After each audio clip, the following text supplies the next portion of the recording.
C'était pas notre meilleure transition de la saison, ça, en tout cas. C'était pas la meilleure, mais c'est pas grave. Ben, justement, c'est le dernier segment de toute la saison, segment vert ou rouge. Donc, comme à l'habitude, je donne un énoncé. Vous répondez par vert, vous êtes en accord, rouge en désaccord. On en a un peu plus cette semaine, comme justement on finit la saison avec ce segment-là. Et commençons en parlant du repêchage du Canadien. Donc, David Reinbacher va jouer en Amérique du Nord en 2023-2024. Éloi? En Amérique du Nord, ouais, je vais y aller avec vert. Je pense qu'ils vont vouloir l'adapter à nos patinoires et à notre style de jeu le plus rapidement possible. Je pense qu'il va se trouver ici. Marc-Antoine?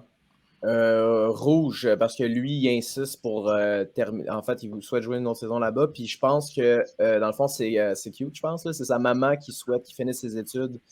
Puis c'est pas les mêmes normes en Suisse qu'au Québec. Fait qu'il va finir son bac, j'imagine. Puis après ça, il va probablement aller à Laval. Puis après ça, dans la Ligue nationale, tout de suite après, selon moi. Pierre-Carl? Je vais aller avec rouge également, justement, parce que, comme Marc-Antoine a dit, il a terminé son école, mais en même temps, il a dit qu'il voulait jouer où est-ce que le Canadien allait en décider. Donc, c'est quand même un choix difficile, mais oui, je vais dire rouge. Je vais y aller avec vert. J'ai l'impression qu'on va vouloir l'amener dans le giron de l'équipe le plus rapidement possible. Je ne serais même pas surpris qu'on lui fasse jouer ces 9 matchs auxquels il a le droit en début de saison. C'est dans l'habitude du Canadien qu'on a des choix très hauts. Même s'ils ne sont pas prêts, on veut leur laisser la chance de jouer quelques matchs. Donc, j'ai l'impression qu'il va jouer des rencontres à Montréal cette année. Julien? Je vais dire vert. La Ligue suisse, c'est une ligue très haute, aussi bonne que la Ligue américaine, sinon peut-être un peu plus. Donc, il a fini premier défenseur là-bas. Il a joué avec des hommes, des anciens joueurs du Canadien, les meilleurs joueurs de la Ligue américaine là-bas, puis des bons joueurs européens. Donc, ça ne m'étonnerait pas qu'il joue en Amérique cette année, que ce soit dans la Ligue nationale ou dans la Ligue américaine, pour au moins s'habituer à la patinoire. Donc, je vais dire vert. Deuxième affirmation, toujours en lien avec le Canadien. Le Canadien terminera l'année dans le top 20 de la Ligue nationale. Donc, à tout près d'une place en série.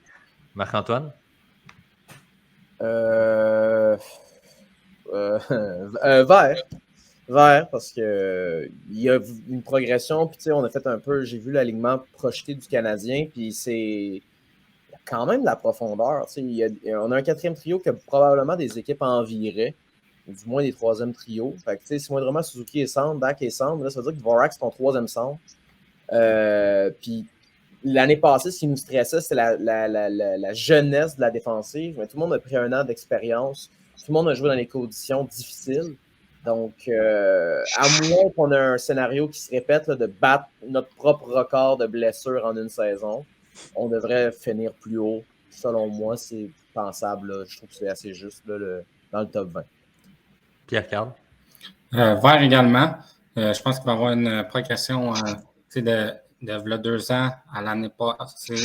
L'année prochaine, je pense qu'on va prendre une autre coche. Si on est capable d'éviter les blessures, là, on a eu vraiment beaucoup de blessés du côté du Canadien. Mais si on est capable de rester en santé et pas trop prendre de joueurs du Rocket de Laval, je pense que ça augure bien quand même. Les jeunes, justement, comme Marc-Antoine a dit, ont pris une année de plus. Donc, ça va être bénéfique pour eux, je crois. Puis ça va paraître dans leur jeu. Je vais y aller avec rouge de mon côté. J'ai l'impression qu'on va peut-être être 22, 23e. Il y a beaucoup d'équipes dans l'Atlantique que je vois devant le Canadien. On a beaucoup de matchs contre eux aussi, donc ça n'aidera pas l'équipe. J'ai l'impression qu'il y a quand même encore un peu de travail à faire au niveau de l'alignement. Donc, et on sait l'Association de l'Est, c'est quand même une conférence très forte en saison. Donc, je pense qu'il y a encore beaucoup d'équipes devant eux. Peut-être un choix au niveau de 10-11 au repêchage qui pourrait être très bien aussi pour la suite. Donc, je pense qu'on a encore un peu de travail à faire, le temps de libérer les contrats de certains joueurs. Julien? Je vais dire vert. Je regarde, oui, il y a d'autres équipes qui sont améliorées, mais l'année passée, il n'y a aucune équipe qui a été aussi blessée que le Canadien. Ils ont quand même fini où ils ont fini. Moi, je pense qu'avec des blessures normales, Monahan qui joue au moins 60 matchs, Savard qui joue 65 matchs, Madison qui joue 65 matchs, mettons. Moi, honnêtement, je pense que ça va le faire. On a vraiment une grosse profondeur, comme Marc-Antoine a dit. Tu sais, tu as Harvey Pinard, je pense qu'il peut compter une vingtaine de buts à peu près dans l'année. Évidemment, il n'en comptera pas 35-40 comme il était parti si on parle de son ratio match-but, mais il peut en compter une vingtaine. Tu sais, je pense qu'il va prendre la place. Hoffman, moi, je pense qu'il va prendre l'aliment. Armia non plus. Il y a peut-être Emil Heinemann qui va se greffer. Il y a peut-être un Mailloux à la place d'un Kovacevic ou d'un Wideman qui va aller à droite, troisième, qui est excellent en avantage numérique. Peut-être qu'il va faire des conneries en défense, mais pas plus que Wideman ou Kovacevic. Honnêtement, je pense qu'il y a vraiment un upgrade. Si on joue moitié-moitié, Montembeault, Allen aussi, je pense que ça va être bien. Donc, je pense qu'ils peuvent passer devant des équipes surprenantes. On peut peut-être passer devant Détroit, Buffalo peut-être, ou même Ottawa. Je ne serais pas surpris, honnêtement. On a un bon corps de vétérans mélangé avec des très, très bons jeunes qui sont pas trop, on va encore garder Beck, Roy, Méchard en bas. Donc, c'est pas non plus des jeunes qu'on lance dans le foulée et qui n'ont pas d'expérience. C'est des jeunes qui ont de l'expérience. Puis là, j'ai même pas parlé de Newhook encore aussi, qui est quand même un ajout majeur sur un top 9 là, de la Ligue nationale. Puis aussi, évidemment, les Bruins qui vont peut-être avoir un peu plus de difficultés l'an prochain avec tous les départs. Oui, ça sera à suivre aussi. Absolument. Éloi? Oui, c'est sûr, il y a beaucoup de choses qui ont été dites. Moi, je vais y aller avec Rouge. Je pense que le club va s'améliorer. On était 28e la saison dernière. Je pense que je les vois autour de 21-22, donc très proche du top 20, mais bon, il y a des clubs qui manquent les séries qui finissent 17e ou 18e. Là, donc, c'est ça. Je pense que le Canadien va être pas trop loin, mais comme 6e dans sa division, puis à peu près 22 dans la LNH. Restons avec le Canadien encore une fois. Tu as parlé un peu de quelques vétérans de l'équipe qui pourraient partir, Julien. Christian Dvorak, Joël Armia et Mike Hoffman seront tous des membres du Canadien au début de la saison. Pierre-Carl? Je vais dire vert, je pense que ça va être dur de se départir, notamment de Mike Hoffman. Donc, je pense qu'on va écouler la dernière année de son contrat. Les Canadiens n'ont pas pressé non plus. Oui, on veut progresser, mais c'est pour un an. Je pense pas que ça vaut la peine de le racheter. Donc, on va être encore dans l'équipe. Puis, Dvorak également, je pense que ça va être un de nos centres cette saison. Je vais y aller avec Rouge. Je pense que peut-être l'un d'eux soit va être échangé ou soumis au ballottage en vue justement en espérant qu'une équipe décide de tenter sa chance. Mais je pense qu'on va vouloir faire un peu de place sous le plafond.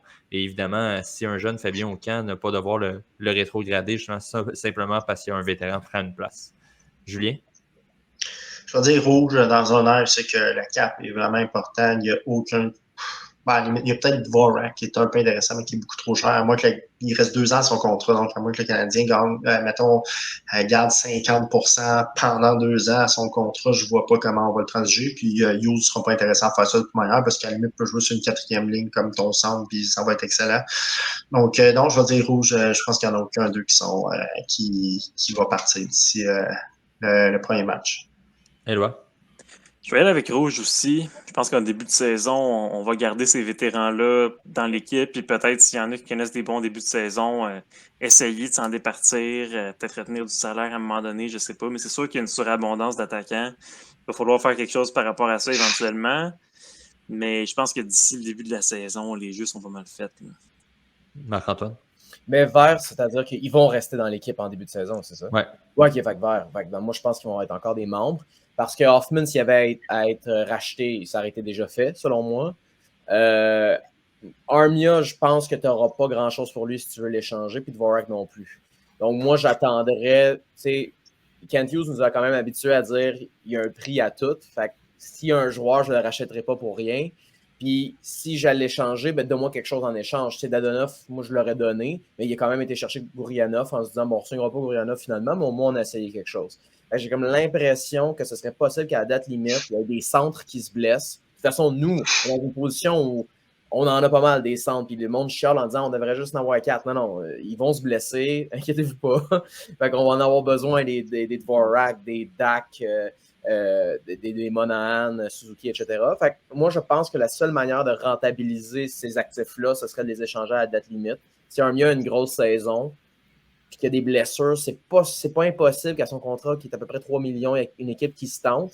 Puis de l'autre côté, Dvorak, en ce moment, il vaut rien, mais quand il va y avoir des manques puis des besoins à la date limite, là, peut-être que tu pourras avoir. Puis de toute façon, c'est pas comme quelqu'un qui a un problème au niveau de la culture de Vorak. Armia, j'ai l'impression que c'est pas un mauvais gars. Il fait juste son affaire dans son coin, joue une game sur 2, puis du monde. Effectivement, il est tout le temps dans son coin, sur le long de la bande. Après ça, il ne sait plus quoi faire avec la puck, par exemple. Mais exact. Fait que c'est ça. Mais ça pour dire que je pense que à moins d'un problème d'attitude majeur où tu veux vraiment t'en départir, ben là, c'est pas un cas comme ça. Fait qu'on va les garder. Puis si on ne les rentabilise pas, ben à un moment donné, leur contrat va venir à échéance. Puis ben là, t'es signes juste plus, puis t'en es débarrassé. Prochaine information, on passe dans l'Ouest avec un ancien du Canadien, Jonathan Drouin. Donc, Jonathan Drouin fera plus de 45 points lors de la prochaine saison. On sait qu'il a signé un contrat d'1 an avec l'Avalanche du Colorado. Julien? Je pense pas. Je pense qu'il va essayer, ça marchera pas. Puis il va faire du 35-40 points, il va être blessé, il va whatever. Mais non, je pense pas qu'il va faire du 45 points. J'y souhaite, mais je pense pas qu'il va le faire. Éloi? Je pense que oui. Je vais y aller avec Vert. Je pense que le changement d'air va y faire le plus grand bien. Puis le fait d'avoir des coéquipiers qui peuvent le filer pas mal plus aussi. Puis avoir la rondelle plus, ça dépend avec qui il va jouer. Mais je pense qu'on va le faire jouer certainement sur un top 6 au Colorado. Fait que je pense que la porte est ouverte pour Drouin d'avoir une grosse saison. Marc-Antoine? J'essaie de voir combien. OK, 30 mois. OK. C'est pas impossible, c'est juste qu'il y a beaucoup d'années de perdu dans son cas. Confiance, il n'a pas joué des grosses minutes. Mais la porte est grande ouverte avec la blessure. C'est une année complète que Landeskog ne peut pas revenir. Puis Lekonen faisait le travail, mais on s'entend, c'est pas un gars de premier trio. Donc. Sans parler de Nishushkin, on ne sait pas trop ce qui se passe avec lui. Là. Ben, c'est ça. Fait que là, tu te dis, bon, la deuxième ligne, Lekonen, mettons, Johansson, puis Nishushkin. Fait que ton premier trio, Drouin, Rantanen et McKinnon. C'est sûr qu'avec un premier trio, tu te dis, ben là, s'il ne fait pas 45 points, c'est pas mal la fin, parce que si tu ne fais pas des points avec ces gars-là, ça va pas bien. Mais j'ai l'impression que sur leur trio, ils ont pas mal plus besoin de quelqu'un qui va aller payer le prix et récupérer des rondelles. Sais-tu ce que Jonathan Drouin va faire? Donc, l'autre option, c'est sur l'avantage numérique. Que Jonathan Drouin sur l'avantage numérique, ça peut être une force. Tu sais, 45 points, c'est pas élevé. Si tu m'avais dit 60, je t'aurais dit non. Mais là, 45, tu dis, ben, coudonc. Il récupère des rondelles. Puis, tu sais, Jonathan Drouin, c'est un pro de 10 games est en feu. Ouais. Il est plus là, coudonc. Mais est-ce que la somme de tout ça, avec les blessures en. Non, je dis que non. Il a perdu des années de développement. Les blessures, le manque de confiance. Malheureusement, il va probablement se ramasser sur un troisième trio. Fait que non, rouge. Pierre-Carl? On va aller avec Vert. Je pense que changement d'air, notamment, ça va lui faire du bien. On a vu plusieurs anciens joueurs, plusieurs joueurs qui quittent Montréal, en fait, qui connaissent du succès par la suite. Donc, je pense que ça va être le cas. Puis en plus, s'il a la chance de retrouver Nathan McKinnon, on ne sait jamais. Là, on verra bien s'il peut jouer sur un premier trio. Mais si jamais il retrouve son coéquipier des Moussettes d'Halifax, puis que la chimie s'installe de nouveau avec Rantanen en plus, si jamais ça fonctionne, je pense qu'effectivement, il est capable de faire un 50,55 au maximum. Là, mais oui, c'est possible. Je vais aller avec Vert également. Je crois aussi qu'il va trouver le moyen d'aller chercher un minimum de points avec ces gars-là. Puis c'est sûr, avec les nombreuses blessures que le Colorado a eues au cours de la dernière saison, si ça se poursuit l'an prochain, pourrait peut-être avoir un peu plus de minutes que prévu et justement pouvoir amasser davantage de points. Et tu sais, c'est sûr qu'on regarde dans son cas, lui aussi, il y a eu beaucoup d'absences dans les dernières saisons. Quand il était présent, quand même réussi à avoir une certaine moyenne de points par match. Donc, j'ai l'impression qu'il pourrait s'approcher justement d'un point ou deux matchs qui équivalerait environ au 45 qu'il peut atteindre et peut-être un peu plus justement avec du temps sur l'avantage numérique. Donc, pour terminer cette saison, en fait, le dans mon équipe, donc le dernier dans mon équipe également de cette saison, je vous montre les deux options. Donc, deux joueurs issus du même repêchage, encore une fois, deux joueurs de centre cette fois-ci. Donc, vous avez le choix aujourd'hui entre Mark Scheifele et Mika Zibanejad. Donc, les deux sont âgés de 30 ans, sensiblement le même nombre de matchs, un peu plus pour Zibanejad, un peu plus de points par contre pour Scheifele, un différentiel plus élevé. En séries éliminatoires, Zibanejad a plus d'expérience. Moyenne de points par match, ça ressemble quand même. Donc, un petit peu moins qu'un point par match dans les deux cas. Un différentiel positif pour Scheifele. Donc, je dirais à Éloi, je te laisse commencer. Qui choisis-tu entre Scheifele et Zibanejad?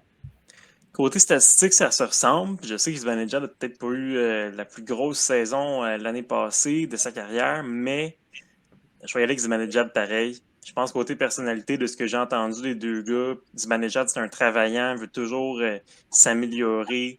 Scheifele, lui, pas nécessairement le meilleur dans le vestiaire. On l'a vu à Winnipeg avec certaines controverses. Donc, je pense que basé là-dessus, parce que c'est deux joueurs pour moi qui ont. C'est pas le même joueur, mais de ce qu'il amène à l'équipe en termes de talent, c'est similaire. Je vais aller avec Zibanejad. Marc-Antoine? Moi, j'aime vraiment pas Scheifele. J'ai pas un bon feeling avec lui. Ça se peut que je me trompe. Je pense qu'on va le voir là, si jamais il veut quitter. Qu'on va recevoir pour Scheifele. Je pense que ça va donner une bonne idée de ce que les gens savent à l'interne.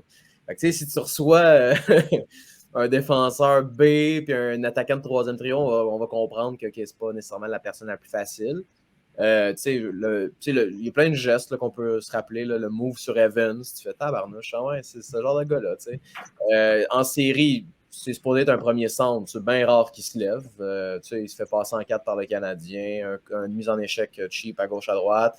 C'est pas normal qu'un gars de cette grandeur-là, ce physique-là, puis les statistiques qu'il a en saison, apporte pas plus. Habituellement, là, si ta ligne de centre, c'est Scheifele, Dubois, puis c'est des personnalités A++, tu te rends loin. Donc, j'ai comme un feeling qu'ils ne se rendent jamais nulle part Winnipeg parce qu'ils sont allés chercher du talent, mais pas nécessairement les meilleures attitudes. Et je me base sur pas grand-chose. Puis moi, Zibanejad, il y a peut-être une mauvaise attitude, je ne suis pas au courant. Mais ça, je pense que c'est quand même équivalent au niveau statistique. Donc, juste le feeling que j'ai. Puis en plus, j'ai pas un bon feeling pour Scheifele. Puis en plus, Nicolas Zibanejad, c'est un DJ. Exact, c'est ce que j'allais dire. Lui a du fun cet été. C'est un gros plus, ça aussi. Fait que, voilà. Pierre-Carl?